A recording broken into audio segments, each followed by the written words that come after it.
Saludamos a Ramsés Pech. ¿Cómo estás, Ramsés? Buenos días, ¿cómo estás? Buenos días. Muy buenos días. Bien, bien, afortunadamente. Bueno, oye, gracias por conectarte por segundo día consecutivo. Entonces, nunca había estado Pemex en una crisis como la que actualmente atraviesa, ¿verdad? En cuanto a la parte financiera, no hasta el año 2015, cuando tuvo el problema de la reducción de presupuesto por parte de la Secretaría de Hacienda y Crédito Público por más de 100,000 millones de pesos, y con esto cayó la producción, y por ende, bueno, vimos las consecuencias que ha sido complicado volver a incrementar la producción por arriba de los 2 millones de barriles diarios. Eso ha sido uno de los principales Dos problemas. millones. Y ahorita tiene un problema de la deuda de Pemex está sobre los 105,000 millones de dólares aproximadamente, ¿no? Aproximadamente, y has de recordar que eso es una deuda pública, porque acuérdate cuando la Secretaría de Hacienda y Crédito Público hace la evaluación de la deuda pública en el sector público, que donde están Pemex y la Comisión Federal de Electricidad, las deudas que tienen son consideradas como una deuda pública también. Entonces, hoy en día que estamos hablando sobre los proveedores que tiene Pemex y sobre todo las deudas que está teniendo a las empresas, yo creo que uno de los inconvenientes que se tiene que observar es que hoy en día Pemex no tiene un flujo de efectivo para poder pagar a los proveedores. Eso estábamos platicando el día de ayer, que estábamos viendo lo de lo que llamábamos nosotros la utilidad cambiaria, que fue de más de 200,000 millones de pesos al cierre de este año. Esa utilidad cambiaria no es dinero o flujo de efectivo, o vamos a ponerlo así, dinero que tienes en la bolsa que puedes utilizar como en este caso para pagar proveedores. Simplemente es un artilugio que se utiliza en la parte financiera y en el balance financiero, en donde por el tipo de cambio que tú pusiste en tu planeación, bueno, te da un saldo positivo, pero no significa que sea un dinero que tú tienes para pagar. Es un dinero que yo le llamo de papel virtual, y cuando tú metes los costos, tus ganancias operativas, es decir, tus ingresos menos los costos que valga la redundancia, tienes que tener para poder operar, sales positivo, pero cuando ya le metes el costo financiero y los derechos e impuestos que tienes que pagar, bueno, pues ahí ya te vuelves negativo si no tuviéramos esto de la utilidad cambiaria en el balance financiero. Eso, ya que lo mencionas, vale la pena decir que lo mismo sucede en el Banco Central, en el Banco de México, que a veces hace un balance y una vez al año, en teoría, si tiene utilidad cambiaria, parte de esa utilidad cambiaria la entrega o la debería de entregar al gobierno federal. Pero son, como tú bien lo señalas, son ganancias o pérdidas virtuales, ¿no? O sea, porque Exacto. no existen, ¿no? Existen además en el papel porque ustedes se las inventan, pero en realidad el que tenga un dólar, eso el valor es el dólar en la paridad que existe en el momento en que usted tiene el dólar, lo quiere vender o lo quiere Exacto. comprar, es lo que vale.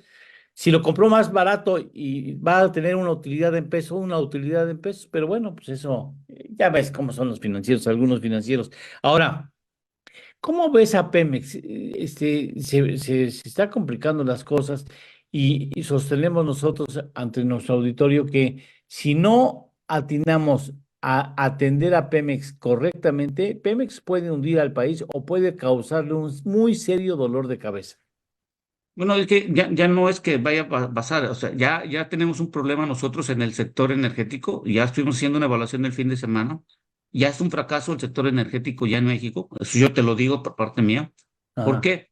Porque en México hacemos una inversión en el sector de energía alrededor entre 1,4 y 1,5 billones de pesos, Sí. donde los cuales Pemex y la Comisión Federal de Electricidad se le asigna alrededor de 1 billón a 1,1 billones que se le asignan a estas dos empresas del Estado. ¿A las Hoy en dos día, o a cada una de ellas? a las dos, más o Ajá. menos 1 billón de pesos. Eso lo puedes ver en el presupuesto 2024.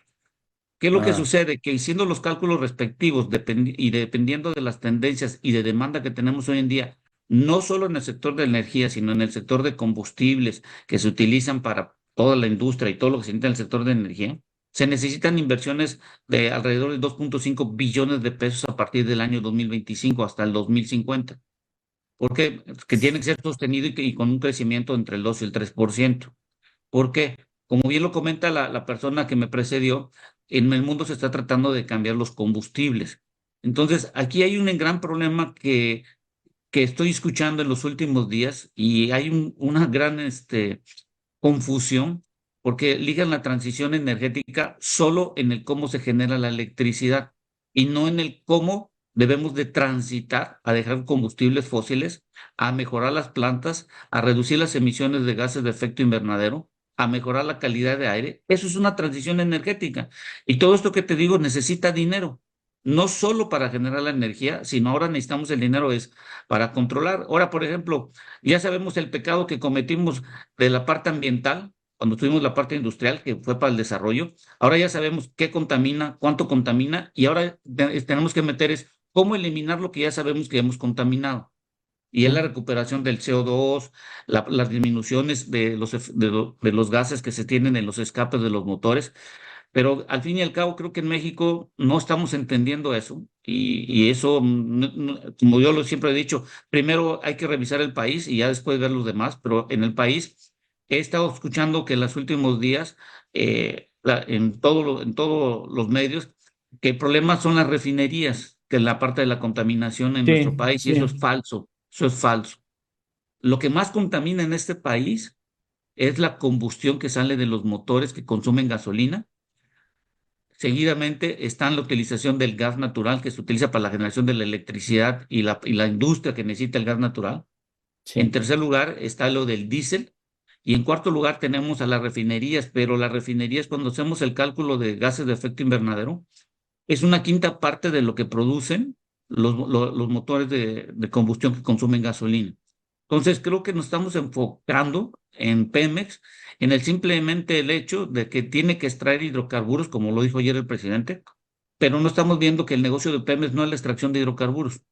El negocio de Pemex es hoy es la comercialización de las gasolinas, diésel y la exportación de crudo, porque eso le genera el 80% de sus ingresos.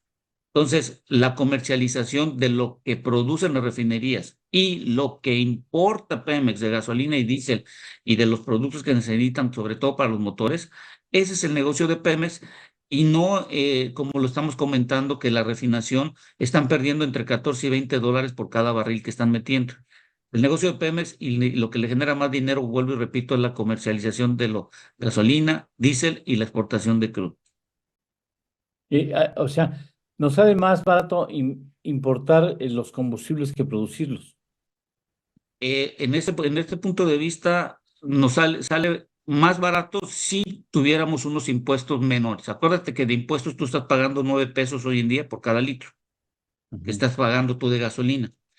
Y esto, lo que estamos observando en los primeros 60 días que llevamos apenas, estamos observando que el gobierno está teniendo una mayor recaudación comparado con el año pasado, porque hoy está cobrando una mayor cantidad de impuestos, de IEPS. Entonces, tú has visto que la inflación bajó, pero los precios de los combustibles subieron, sobre todo la gasolina regular. Sí, Entonces, lo que tenemos que entender hoy en día en México es, no vamos a dejar de utilizar gasolina y diésel hasta después del año 2060. Eso ya está claro. Las refinerías en nuestro país, las 6 que tenemos, hay una pregunta que no, una gran incógnita, como la de Madero. Es que no sabemos cuál es la vida útil. Acuérdate que la de Madero tiene más de 100 años. Entonces no sabemos su vida útil. Entonces, ya nomás para dejar claro algo muy importante, ¿ver?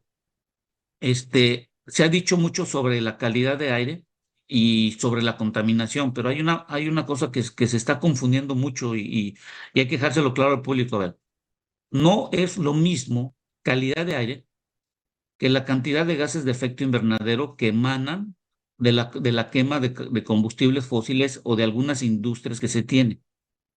La calidad de aire significa que en un momento, en el intervalo de tiempo en el día, se hace una medición por medio de instrumentos que están entre 40 y 50 metros aproximadamente, y en otros lugares están un poquito más alto, como en la ciudad de Monterrey, que algunos están en los cerros.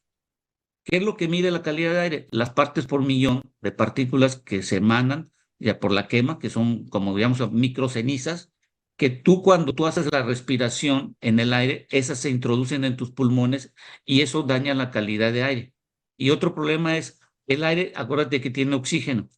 En la Ciudad de México, la cantidad de oxígeno es menor comparada cuando está a nivel del mar, por la altura. Entonces, cuando tú mides la calidad de aire, no solo es las partículas ni los gases que se están teniendo, sino es la cantidad de oxígeno que tú tienes para poder hacer las actividades. Por eso ves cuando dicen la contingencia, no se prohíbe hacer actividades al aire. Entonces, eso es una cosa, la calidad de aire. La otra que están confundiendo es los gases de efecto invernadero, que son los más importantes y que son los que deberíamos estar observando. Estos gases provienen de la parte de la quema de combustibles, principalmente, como ya lo comentamos, y estos se van y se acumulan, vamos a llamarlo, a la altura de las nubes. Y eso lo que causan son los gases de efecto invernadero, que lo que pueden causar es lluvias ácidas, pueden dañar la atmósfera o la parte de los rayos UV, y todo lo que puede dañar, que eso es lo que estamos viendo en lo del cambio climático, que hay un cambio. Por ejemplo, si tú dices, no, es que hay muchas lluvias, hay vientos, sí, porque hay un cambio en la forma de la cantidad de gases que deberían estar por así decirlo, en las nubes en ciertos niveles. Entonces, el problema hoy en día es que estos gases se están acumulando y están afectando la atmósfera. Entonces, yo creo que principalmente estar diciendo que las refinerías son el problema, ahí creo que debemos dar un pasito hacia atrás y ponernos de acuerdo y determinar qué es realmente lo que está afectando en el largo plazo, y son la combustión de los carros que tenemos hoy en día. Y ahora la pregunta que van a hacer, bueno, ¿y cuál es la solución? ¿Vamos a poner carros eléctricos? Pues no podemos en México, porque en México todavía no hay la infraestructura, el valor de los carros es muy caro y la gente no tiene el poder adquisitivo para comprar un carro. ¿Han visto un comercial que acá hay un carro híbrido que tiene un valor de más de 800,000 pesos, que un comercial Sí, que está saliendo ahorita? Pero el carro híbrido no es eléctrico porque todavía tiene un escape, porque consume gasolina. Entonces no es un carro eléctrico que deje de emanar gas. Entonces, gases. Entonces hay que tener mucho cuidado con los términos, cómo se utilizan. Y ya por último, Eduardo, te comento. He escuchado también lo de las refinerías, cerrarlas. Sí se pueden cerrar. Yo no digo que no, se pueden cerrar. Pero lo que tenemos que tener es el ejemplo, como por ejemplo, tú has de acordar de Azcapotzalco. Azcapotzalco, bueno, es un parque claro. hoy. Es un parque y tardó casi más de 8 años para cerrar. Cerrar una refinería puede costar entre 4,000 y 8,000 millones de dólares, porque hay que desmantelar, ver a dónde vas a llevar los fierros. Hay que remover la tierra dependiendo del tiempo que estuvo presente, los hidrocarburos y todo lo que estuvo. Más o menos unos 2, 3, 4 metros hay que remover, y esa tierra hay que tratarla y ya no la puedes volver a utilizar y poder traer nueva tierra. Y la última pregunta que te tienes que hacer es que, ¿en qué vas a utilizar las 500 hectáreas que están ahí, donde están las refinerías? Poner un parque, supongamos en Monterrey o en Madero. ¿Qué va a pasar con la economía que estaba ahí? Que, por ejemplo, en Monterrey son de entre 80 y 100 mil millones de pesos que circulan por la refinería. Entonces, yo no digo que no. Hay un ejemplo en Filadelfia de una refinería que estoy ahorita monitoreando, y lo que hicieron ellos es que van a poner un centro logístico de mover paquetería y todo lo demás, y entonces vas a crear empleos.